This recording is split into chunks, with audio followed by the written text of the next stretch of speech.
I think the biggest concern that people have with rinseless wash products like Optimum No Rinse here is the fear of scratching their paint. So today, as an experiment, we're going to try it out on the old MR2 here. Now, you already know the story. I'm not going to waste your time.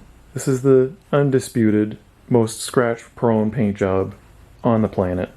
So I figure if we can use Optimum No Rinse on this thing and not end up with a bunch of scratches all over the place, then it's probably safe to say that you don't have to worry about scratches with this. Now, one thing worth noting is this is a rinseless wash product, not a waterless wash. They're two completely different things. A waterless wash is basically you use it like a detail spray and you spray it on the panel, wipe it with a dry towel, and I'm not into that at all. If you ask me, using a waterless wash is a one-way ticket to Scratch City. And by the way, that town sucks. This is a rinseless wash, and so what I'm going to do is, the method that I use is what some people refer to as the Gary Dean method. Some people on the internet for some reason don't want to give him any credit for coming up with this. I don't know if he came up with it. I just know that I learned it from him and from his YouTube videos. So I got no problem honoring the source. Shout out to Gary Dean. I don't know the guy. I've never used his products. But his process for using the rinseless wash with multiple towels, not gonna lie, that's where I got it from. Now I already know what you're gonna say. Dude, this car isn't even dirty. What are you washing a clean car for? And yeah, you're probably right, buddy boy. It's not that dirty. It's just got some dust on it, and it got caught out in the rain, just a light shower, just enough to leave some spots on there. It wasn't actually driven in the rain, so I feel like it's safe to just do a rinseless wash on this. Now, another reason why, well, two more reasons why I'm going to go with a rinseless wash here is these bad boys right here. Now, if I take a hose to this car, I always have to cover up the engine bay inside because it'll go directly through these vents. The rain guards are gone on this because of these fans that are in here now. And to be honest, I'm kind of too lazy to do that right now. The other reason I don't want to take a hose to this thing right now is I've got the garage door down. We got the bikes in here. Kind of close quarters, as you can see. And if I hose this car down in the garage surrounded by motorcycles, yeah, they're probably going to get wet. So because of like all of that crap that I just stated, I can't remember what, that's why we're going with a rinseless wash. It's going to be nice and quick, nice and easy. It's not going to make a mess. Now when it comes to using a rinseless wash, like Optimum No Rinse, if you want, you can just use a... Ooh, that was close. You can just use like a regular wash mitt if you want to. It's totally okay. For me, because I'm kind of paranoid about stuff, I like to use 2 buckets in that case with grit guards and all that, the full shebang. Even though Optimum themselves says that you're fine with just a single bucket and you can dip it back in and somehow magically the dirt stays at the bottom. I don't know if that's true or not. I don't really want to find out the hard way. Now what we're doing is the Gary Dean method here, so 1 bucket, and we're going to use same solution in a spray bottle as a pre-rinse. This essentially is going to be acting like your hose or pressure washer if you're into that kind of thing. And then we're going to use multiple towels. Microfiber, you want to use decent quality, but it doesn't have to be like $20 towel or anything. You're getting them dirty and washing them anyways. One thing that's really important though is make sure you go inspect every towel before you put them in your bucket. And make sure that there's nothing sticking to the fibers in here, because that's what microfiber is designed to do. Grab onto things and hold on to them. So sometimes even after you wash them, you can still have little nuggets of crap stuck in there. And that'll scratch your paint. And then, in here, this is going to be my drying towel. This is a Rag Company towel. This is a higher end towel. Fluffier, softer, higher pile. Just because drying in this case is probably the most likely to scratch the surface, just because you have less lubrication. And speaking of drying, this time I'm actually going to try out some bead maker as a drying aid on this car. I've been using it with rinseless washes for a drying aid on the 4Runner for the last few weeks now, and I'm actually really impressed with how it works with Optimum No Rinse. Now before we get started here, I've got the, what I like to refer to as the Heartbreaker light, because this scan grip light, you might think your paint is perfect, and I got news for you. This is going to show every little scratch and defect in there. So let's take a look at the starting condition of this paint, just so you can see the level of scratching that's already in it. So I got about a gallon of water in a single bucket here. Basically you just need enough to submerge the towels in there so they'll get wet. I'm going to take 1 capful of O&R, Dump it in here, mix it up a little, and that's your solution. That's what you're using to wash. I've already inspected these towels ahead of time, so I already know we're good to go. So you throw them in here, get them nice and wet, and sometimes you want to let them sit in there for a little bit just to make sure they really get saturated. And what we're going to be doing is using multiple towels instead of a wash mitt. So basically the reason we can get away with using a single bucket is these towels will never be going back into the bucket. You take it out, you wipe it, flip it over to a clean side, wipe it, and when that towel is done, you set it aside. You don't reuse that again. So any of the stuff that's on the surface, we're not reintroducing that back into our bucket, which is a big thing when it comes to scratches. That's how you can avoid using a second rinse bucket and grit guards, all that kind of stuff. First I'm going to pre-rinse the panel with a spray bottle, and in this case I'm going a little bit heavy on it just because I want it to be as wet as possible. Then I'm coming in with the towel, wiping in one direction very lightly.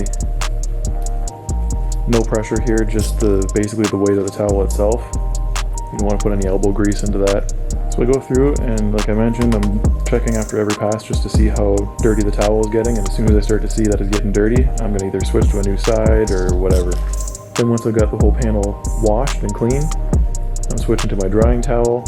And by the way, if you want a microfiber towel to pick up water better, it sounds like the opposite of what you'd want to do, but you need to get the towel wet first, spray it with a hose or something, and then wring it out and make sure it's just damp, and then you can start drying. That's how a microfiber towel does a good job of drying then. Before I put the towel on the surface though, in this case I'm trying just 1 or 2 light sprays of bead maker, just because again I know that this car has a tendency to streak with products on there, and so I'm doing just a light application of bead maker and then drying it off. Alright guys, moment of truth, and to be honest I'm kind of not sure how this is going to go, so I'm going to find out the results at the same time you guys are, whether it's scratching or not. So let's get the heartbreaker out and take a look. Yeah, I'm going to say that looks pretty much exactly the same as it did before. There you go. That's about as high powered as an inspection light as you can get. Looks pretty scratch free to me. I'm going to go ahead and, now that I've got the hood done, I'm going to wrap my way around the rest of the car.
So now onto the wheels. And this is essentially the same process, same idea. The only thing is we're going to be using 2 completely different towels, both washing and drying from the ones that we used on the paint. I always try to keep my wheel stuff completely separated from anything that touches the paint. I don't care if it's been washed in the laundry, I don't care, I just don't take chances. So we're using dedicated wheel towels. And same idea, pre-rinse, wash it, quick shot of bead maker, and then dry it off.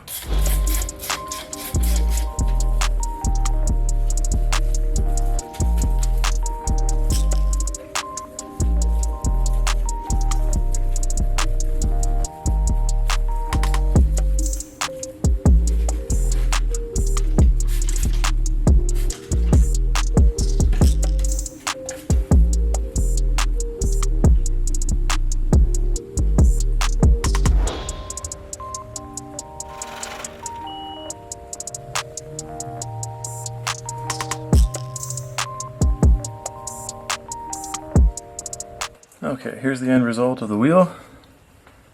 And I didn't bother getting the brushes and everything out to do the inside of the barrel and all that kind of stuff, just because, once again, the wheels were just dusty. So the car's nice and clean. I take it outside to show you, but I'm pretty sure it's raining out there, which is why I'm stuck in here, trapped in the first place. So you're just going to have to take my word for it. But bike stayed in place, didn't move them, was able to clean back of the car and everything. Not going to lie though, it was kind of sketchy trying to squeeze through there, but not exactly ideal, but it's better than putting them out in the rain. You can see paint is looking good. This paint wasn't flawless to begin with, but I'm pretty confident that we didn't add any new scratches to this. So I'm going to call this a success. So if you've been on the fence about doing a rinseless wash on your car and not sure if you can trust these products or not, I would say go ahead and give it a shot. This car would be the one that I would be the most concerned about doing something like that. And we ended up okay. But it looks like we've got a clean, scratch-free car, which is the objective here, and I'm pretty happy about how Beatmaker performed too. So that's going to wrap this video up. Thank you for watching, and I'll catch you guys on the next one.